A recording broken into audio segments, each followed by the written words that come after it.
Hey, salut à tous, c'est Captain Max. Si vous êtes ici, c'est que vous avez déjà probablement visionné la première et deuxième partie. Si ce n'est pas le cas, je vous conseille fortement d'aller les regarder avant de continuer. Et pour terminer en beauté cette trilogie de vidéos, je vais vous présenter le tout premier Green Lantern publié en 1940, ainsi que 3 autres corporations très intéressantes qui n'ont rien à voir avec le spectre des arcs-en-ciel. C'est parti, bang! Alan Scott, le premier Green Lantern.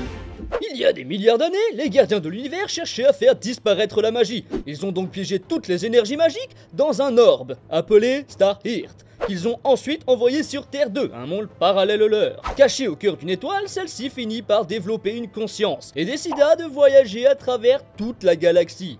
Après des siècles de péripéties, Star-Heart recueillit de nombreux débris qui lui donnèrent un aspect semblable à un météore, jusqu'au jour où il s'écrasera en Chine. Quand les habitants s'approchèrent de la météore, ils aperçurent une flamme verte. Elle leur prédit qu'elle agira 3 fois. La première pour apporter la mort, la deuxième pour apporter la vie, et la troisième et dernière fois pour apporter le pouvoir. Après ça, la flamme s'éteint et un vieil homme du nom de Chang récupère le métal pour fabriquer une lampe. Mais les autres habitants du village, craignant les 3 prophéties, décidèrent de le mettre à mort et de détruire sa création. Mais malheureusement pour eux, celle-ci se défendit et agit pour la première fois en tuant ses ennemis. Bien des années plus tard, cette lampe se retrouva entre les mains d'un fou dans l'asile d'Arkham, où un résident la recycle en lanterne de train. C'est à ce moment que Star-Heart agit à nouveau, cette fois en soignant l'esprit du détenu. Elle atterrit par la suite dans un train. Après un effondrement dont il fut le seul survivant, le jeune ingénieur de chemin de fer Alan Scott récupéra la lampe pour s'éclairer. La flamme intervient alors pour la dernière fois en lui apprenant comment façonner un anneau magique afin de se servir des pouvoirs mystiques. C'est ainsi qu'il confectionna son costume pour combattre le crime sous le nom de Green Lantern. Côté pouvoir, la liste est longue et non exhaustive, mais au cours de ses aventures, il en découvrit beaucoup, dont l'invisibilité, le don de traverser les murs, l'hypnose ou même la téléportation, sans oublier les classiques comme la possibilité de voler, de générer des projections d'énergie et de créer un champ de force de protection. Et un peu comme Superman avec la kryptonite, les capacités d'Alan Scott sont inefficaces contre les matières végétales et principalement le bois. Vous l'avez compris, il n'a pas grand chose à voir avec les Green Lantern. C'est pour cela qu'au fil du temps, un bon nombre de héros de l'âge d'or des comics fut déplacé dans un monde parallèle afin de garder une cohérence scénaristique dans le DC Univers. Petite anecdote, il est le père de 2 enfants, Obsidian et Jade, qui sont eux aussi des super-héros. Et lors de sa nouvelle introduction dans Heart 2, en tant que membre des fondateurs de la Société des Justiciers Américains, il devient homosexuel. C'est une façon de normaliser un peu les super-héros. Puis en renouvelant la série, on perd pas mal de personnages intéressants, comme son fils qui lui-même était gay. Alors, Alan était le personnage idéal. Annoncera le scénariste James Robinson. Anti-Green Lantern. Les anti-Green Lantern sont apparus dans la série de comics Green Lantern volume 2 lors de l'épisode 150. Terrible ennemi des gardiens d'Oa, les armuriers de Quartz vivent dans l'univers d'antimatière. Rappelez-vous, je vous ai déjà parlé de ces personnages lors de l'origin story de Sinestro. C'est avec eux qu'il s'était allié pour créer son anneau de pouvoir jaune.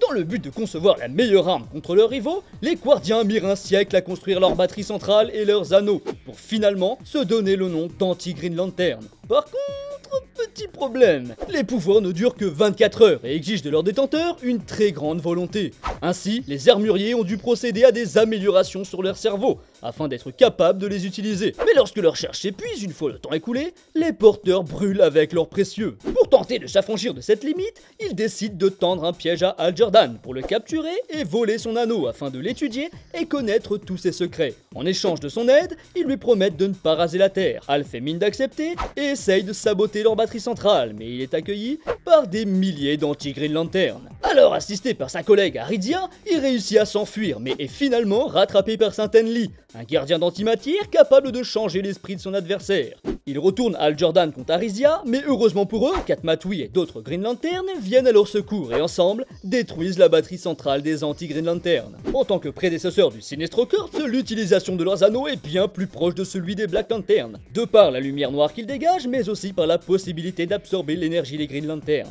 Pour le reste, ils possèdent les pouvoirs de base maintes fois évoqués. Vous comprenez maintenant pourquoi ils n'ont pas hésité une seule seconde à aider Sinestro lors de la création de son propre anneau jaune. Alpha Green Lantern. Lors de l'événement Sinestro Corps War, quand celui-ci tente de détruire les Green Lantern, les gardiens de l'univers décident d'ajouter 10 lois dans le livre d'Oa, afin de mieux se défendre, notamment contre les Yellow Lantern. L'une d'elles autorise les Green Lantern à tuer leurs adversaires en dernier recours.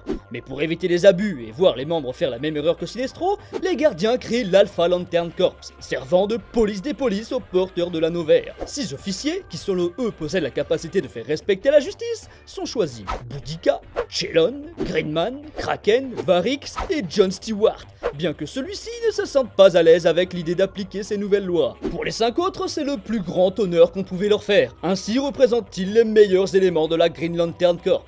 Cependant, pour servir l'Alpha Lantern, les membres doivent abandonner totalement leur vie et s'engager pleinement dans leur nouvelle corporation. Ils doivent également subir une sorte de chirurgie cosmique, les reliant directement à la batterie centrale afin qu'ils n'aient jamais besoin de recharger leur anneau. Et comme tout bon corps de lanterne qui se respecte, ils ont eux aussi leur propre serment. Jour de paix ou jour de guerre, point de clémence, justice sévère. Car à la loi, nul n'échappera, c'est la promesse du corps Alpha. Phantom Lantern.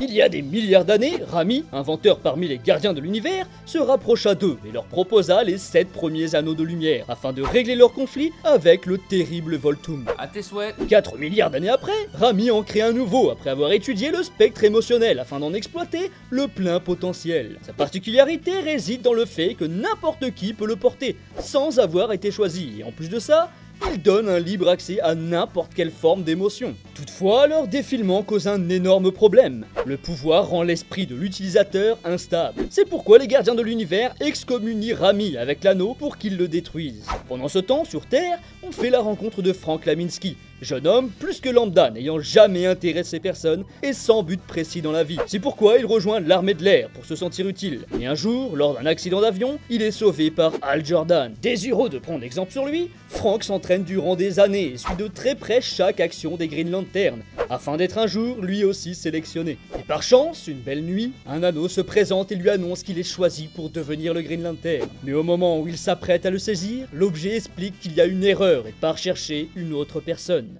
Abattu et découragé, le jeune homme voit apparaître une silhouette sombre, affirmant qu'il pouvait être bien plus puissant qu'un Green Lantern grâce à un anneau très spécial. Guidé par la silhouette, il part voler celui de Rami, alors caché sur Terre et incapable d'accomplir sa tâche. Et ainsi, Frank devient le Phantom Lantern.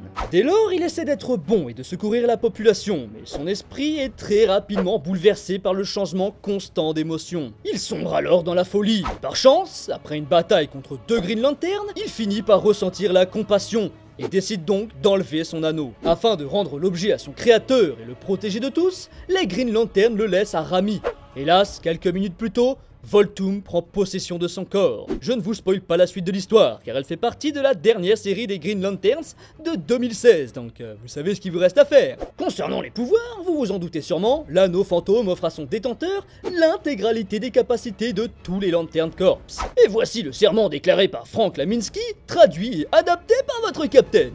Dans un jour noir ou une nuit sans espoir, l'anneau fantôme est notre dernier phare. Nous aspirons au pouvoir, à la force et aux lois.